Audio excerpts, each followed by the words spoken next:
Hello and welcome back. This is video number 7, and we are going to talk about topic generation.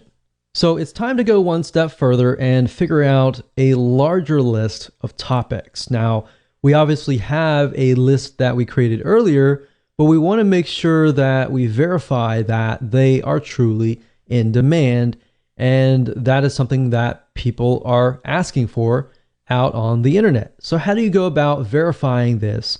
Let me go ahead and show you. So there are several tools that you can use that don't cost you any money to try to figure out topics that are in demand, that people are searching for. And the two sites are Google and SEMrush. Now, SEMrush does cost money, but at the same time, they do allow a free search, which gives you a limited amount of topics. And as you can see here, I went to SEMrush, that's SEMrush.com. And the keyword overview, as you can see here, I typed in lower cholesterol. So kind of following the topics that we've been talking about earlier. And as you can see here, you can choose countries, but I would advise just choose one country. And as you can see here, we scroll down, we can see phrase match keywords. So as far as lower cholesterol goes, we can see here how to lower cholesterol. We can see the CPC, or what advertisers are willing to spend. And that's a good sign. If they're willing to spend money on a specific keyword, that means there is demand. As you can see here, foods that lower cholesterol lowering foods. So there's a lot about foods. You can see that there are other keywords as well. There's ad copies, there's organic search results. You can also use BuzzSumo as well to generate topics. And in addition to this, if we head on over back to google.com, up at the top here, if you put in the address bar a keyword, let's say for example, lower cholesterol, you'll notice that as I begin to type things out, Google will actually try to complete your sentence with lower cholesterol diet, lower cholesterol fast, foods, exercise, and recipes. Now, if I were to, let's say, type in lower cholesterol, just flat out, and I scroll all the way down to the bottom, you will see a larger list of searches related to lower cholesterol. Now, what this allows you to do is it allows you to see the high demand searches. In other words, Google's not going to show keywords up at the top unless people are actually searching for them. So if thousands among thousands of people are searching for them, that's something to be aware of. Now, what this allows you to do is it allows you to drill deeper. So let's say, for example, that we want to do a search for lower cholesterol foods. And we do a search for that. And if you scroll all the way down to the bottom, you will see everything related to lower cholesterol foods. So we can see cholesterol in almonds, breakfast, food lists, recipes, how to reduce it naturally without medication. So we can see that. And can I get an idea of the type of person that is searching? So we can see just from this list that the person searching is more likely to want to reduce their cholesterol, and with natural home remedies, with supplements, with dieting, and everything naturally. So if that's the case, let's do a search again for lower cholesterol plan and see what we get. So let's scroll down all the way down to the bottom, and we can see that the plan consists of diet plans, how to lose weight. So losing weight can be a factor. And we can see Indian diet plan. We can see Mayo Clinic diet plan. So many different diet plans. So what this allows us to see is allows us to see the overall general idea, which is lower cholesterol. And within that, we can see that there's things like dieting. So let's just create a notepad here. So lower cholesterol. And within that, we can see diet, we can see recipes, which recipes, of course, fits into diet. We can see exercise.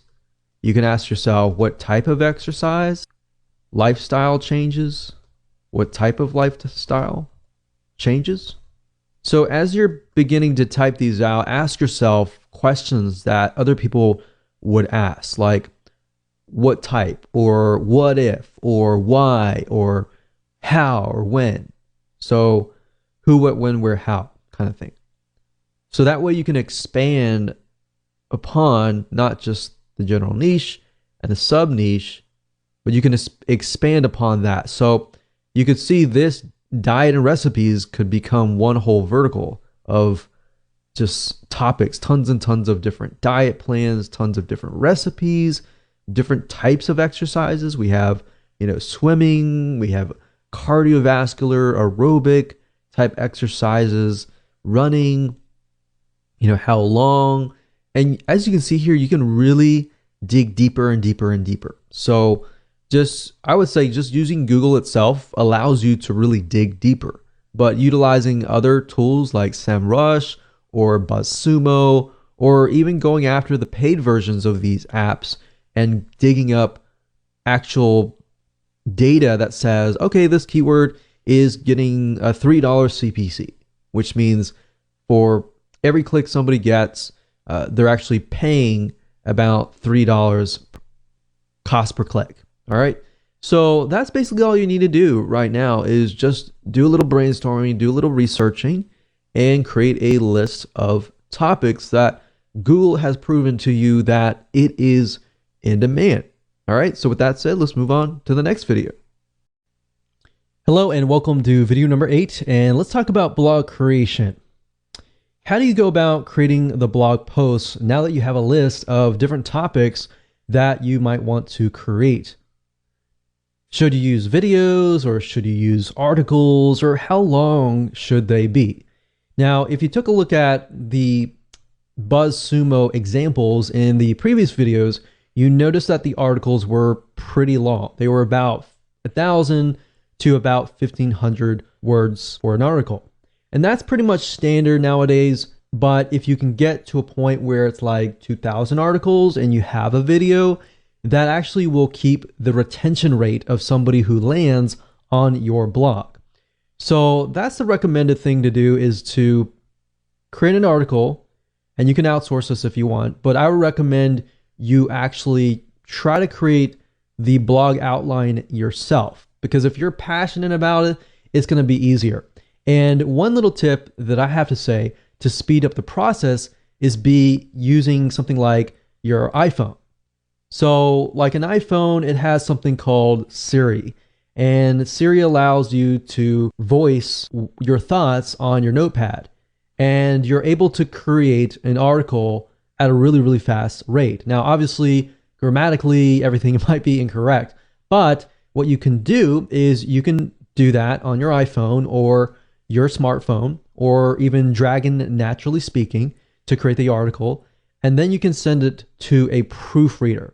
I create the articles and then I send it to the proofreader, because that allows me to be creative, that allows me to just push it all out, and then it allows somebody else to do the grammatical checking and the spelling and all of that to make sure that it actually flows.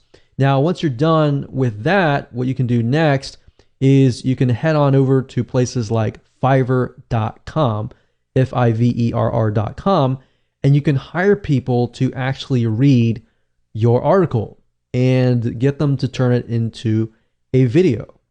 So essentially what you're doing is the video is the same as the article. And what you can do is you can add images, and that way you appeal to the visual audiences, the kinesthetic, and the auditory learners. There's 3 types of people and 3 different types of learning. So that's what I recommend to you. Now, as far as what the blog post should be about, well, I'm going to show you what we call the backward blog creation strategy. And I'm actually going to take an example. I'm going to show you how to write the article, or at least outline it to the point that you can do it all in less than 5 minutes. All right, so let me go ahead and show you that right now. Okay, so the reason why I call this the backward blog post strategy is because what we're doing is we're moving backwards, if that makes sense. And it'll make more sense once we dive right in. But as you can see here, what you're trying to do is you're trying to find an already proven blog post. We're not plagiarizing, we're not copying anything, and just want to get that out of the way. But what we're trying to do is we're looking at what is proven and extracting from that and making it more specific, making it more unique, and making it better, essentially. So we find that proven blog post, and then what we do is we can break it up. So this one proven blog post could essentially become 10 or 15 or 20 even smaller blog posts that are actually more specific. So let me show you this in action. This is super easy to do. We're not plagiarizing by any means, so I just want to make sure we understand that and that is clear. So let's move on and let's talk about lowering cholesterol again. So lower cholesterol foods. You notice that in the previous search that we noticed that a lot of foods, a lot of natural remedies. So let's kind of focus on that because that seems to be what people are searching for. So let's just type in lower cholesterol foods and see what we get. So if we scroll down, we can see top 12 foods that lower cholesterol. And you'll notice this, a lot of articles are moving more towards 12 things or top 10 things that lower your cholesterol, or top 10 different types of cardiovascular exercises that allow you to lower your cholesterol, or even top 10 foods that you can still eat that are tasty that can lower your cholesterol. So let's just click through here. We'll click this one here and let's just start from there. So as you can see here, it says 12 foods that lower cholesterol naturally. Now, if we take a look here, we can see that it lists different types of foods. So different categories of foods like oats, we have red wine, we have salmon and fish, we have nuts. Now, we can see that while this is great and all, we can go more specific. So the question is, how do you go more specific? Because obviously the more specific it is, the more interesting it is sometimes, but at the same time, a lot of times, it'll actually boost your authority simply because people feel like, okay, you've actually focused in on very specific details.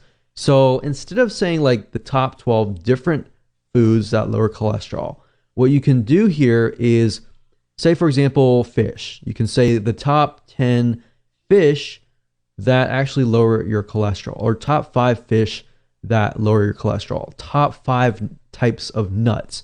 Because as you can see here, there are many different types of nuts. There's our pistachios, for example, that can help lower cholesterol. And there are many other types like almonds that can help as well. So try to go through here and just break it down. So let's just go here and we can see here that it's talking about nuts, oats, red wine, salmon or fish, nuts, and let's scroll down and see what else. So we can see teas, we have beans, we have chocolate, we have margarine, and we have garlic and olive oil. So there are actually other olive oils or types of oils that can lower cholesterol. So we can do oils, and let's just start with that. So obviously oats are oats. Red wine, there might be different types of red wine. So maybe we could do top 5 types of red wine, or top types of fish, top 5 types of nuts, and top 5 types of oil that lower your cholesterol. Now, indirectly, what you're doing here is, even though it is very specific, you're actually helping Google figure out what your site is all about. So there we go. From this one article, we were able to create 4 different articles. And because it's all very consistent, all we have to do now is we can go back to Google and type in let's say top beans to lower cholesterol. So right off the bat, you can see eating a cup of beans can lower your cholesterol as much as 10%. So we have navy beans, kidney beans, pinto beans, black beans, and chickpeas. That's already 3, 4, 5. So there you go. So you can easily find other articles out there that are based on these articles. So you can hire an article writer. Of course, there are many different places that you can go to hire article writers. Fiverr.com, that's Fiverr.com, is one good place to go to. And another place that you can go to is Upwork.com. And you can find very high quality article writers. And really all you need is a few. Just start out with one. And then, of course, as you expand, you can hire a few more. But what I like to do is I like to hire a couple first and see which ones I like, their writing style and how well they work with you.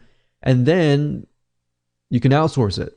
Or you can either do it yourself and very, very easily do it because you have it's more specific. The more specific it is, the easier it is to write. So for example, going back to nuts, we have number 1, pinto beans. Number 2, navy beans. Number 3, 4, 5. So all we need is 3 more, which we have those. So kidney beans, chickpeas, and butter beans. So all you have to do is simply hand this to an article writer and say, hey, I want you to write an article on the top 5 types of nuts that lower your cholesterol. And I want you to cover the what and the whys. So basically, this is how it goes. As far as writing a blog post, to make sure that they convert, you always want to cover the what and the whys. You can cover the whens, that's fine, but you don't really want to cover the how. The how is the solution. So the solution is a how, and that essentially is what you are trying to get somebody to buy your product, is the how. So you get people interested in lowering their cholesterol. They learn about the what's and whys, and now they need to learn how to do that. All right. So that's how to create a high converting blog post at a very, very fast pace. Welcome to video number 9, and we're going to talk about blogging platforms. So congratulations, you've reached the end of this video course, and now it's time to talk about blogging platforms. We're going to talk about 2 things, WordPress or Blogger. And the reason why I want to talk about Blogger is because I know many of you might have the temptation to use Blogger, and Blogger is great. And you can use both, but I recommend the WordPress being your actual blog. And of course, if you want to use Blogger, you can use it to kind of bump the rank up of your WordPress site. So let me explain. Blogger is owned by Google. It's also known as blogspot.com or blogger.com. If you go to either or site, you will go to the same site. This is owned by Google and it is able to rank super fast. In fact, you'll notice that many self-made authority figures in different niches like you are using blogger.com.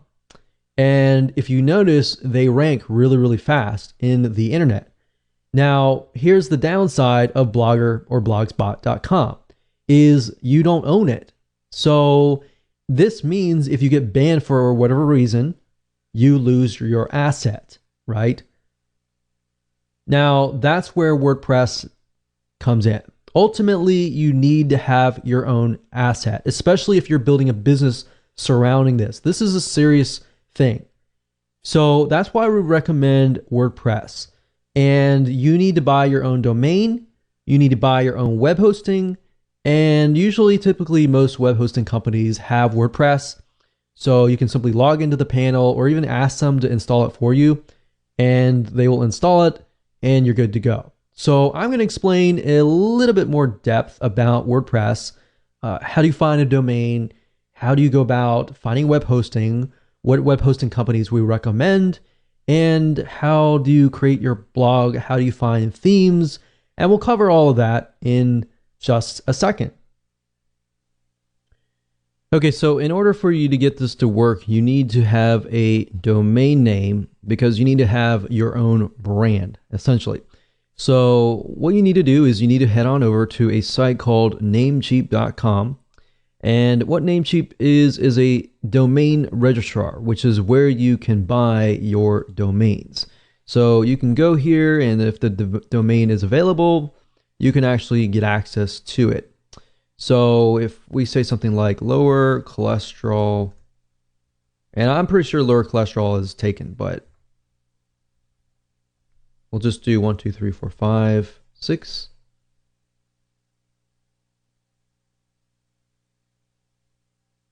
And we can see whether or not it is available.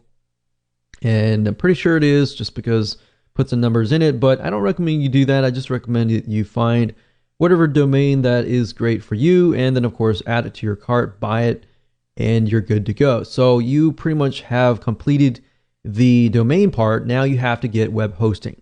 So essentially the way it works is this. If we go back over here, you need two things. You need a domain name, which is kind of like an address, and then of course you need to have web hosting. So if you think about it, a house or apartment, you always have an address, right? And of course the address points to a house.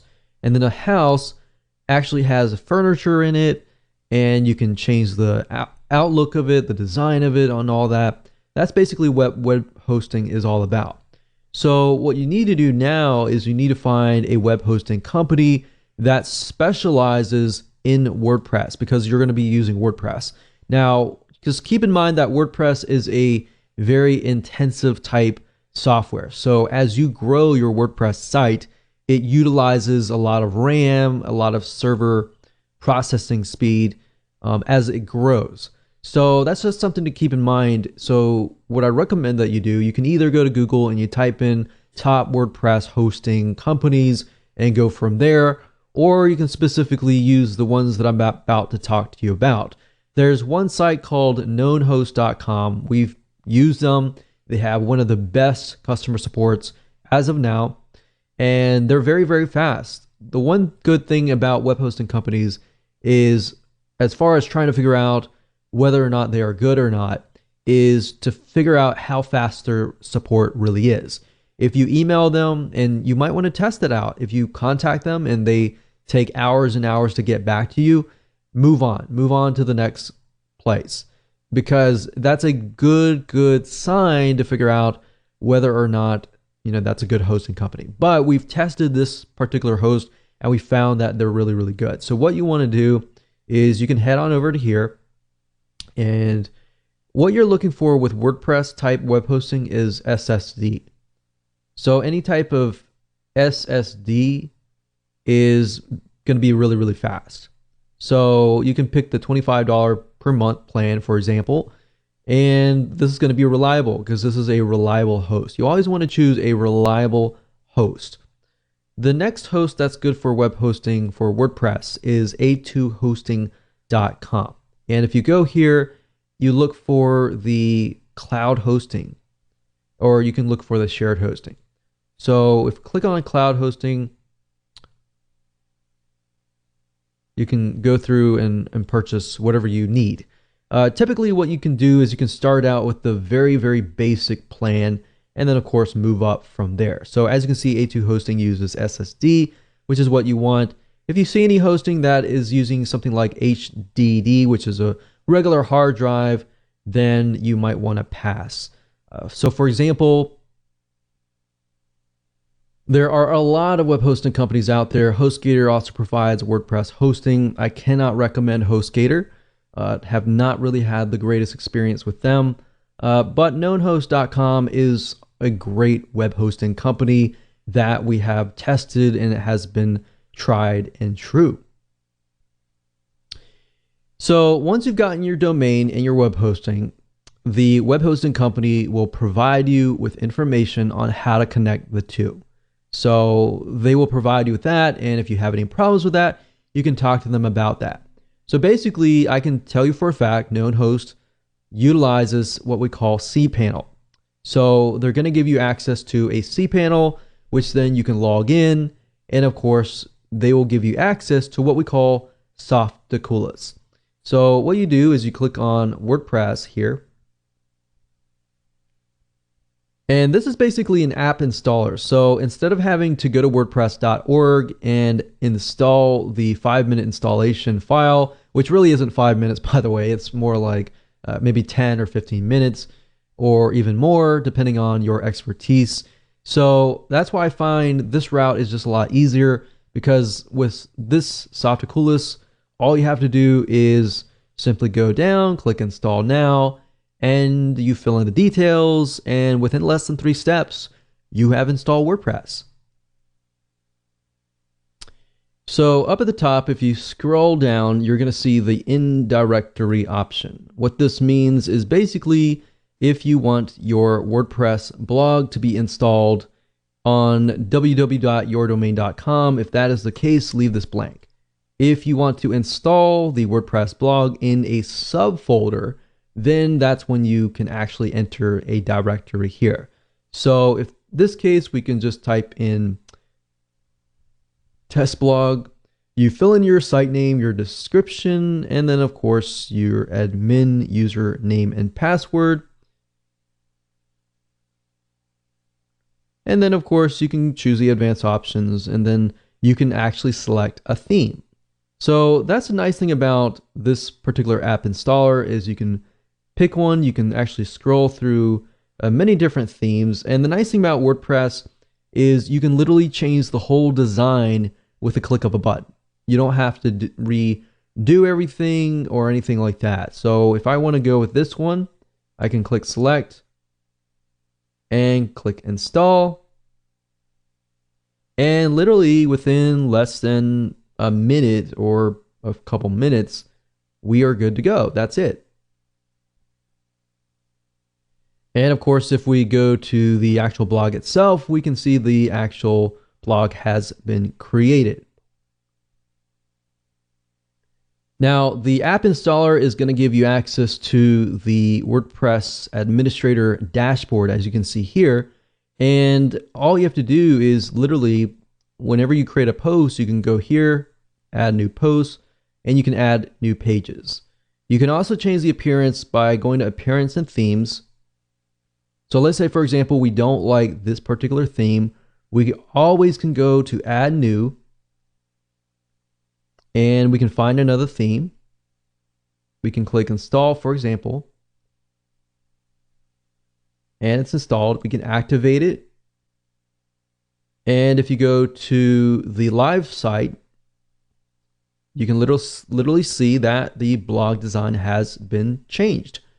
Now, I would recommend that if you are very serious about building a long-term authority blog, that you buy a theme that actually relates to your audience. So I recommend a site. It's called themeforest.net. Themeforest.net. And if you go under WordPress, you can actually find different themes that relate to different markets. So for example, we have blog and magazine. And just because it says blog does not necessarily mean you have to use that theme. You can use a theme that is related to other different markets as well. So as you can see, it ranges about $20 to about $54 per theme.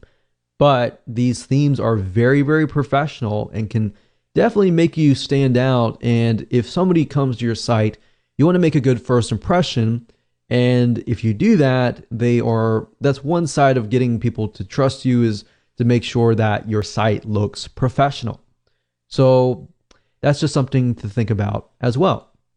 So I'm not going to go into too much depth about how to use WordPress. That's a different course for a different day. There's many different types of video courses out there that will teach you how to utilize WordPress, how to manage the site, and all that. But best of all, WordPress is great because it's very newbie friendly. And once you understand how to use it, it's very, very fast and efficient to create posts, to create pages, to add images, and all of that.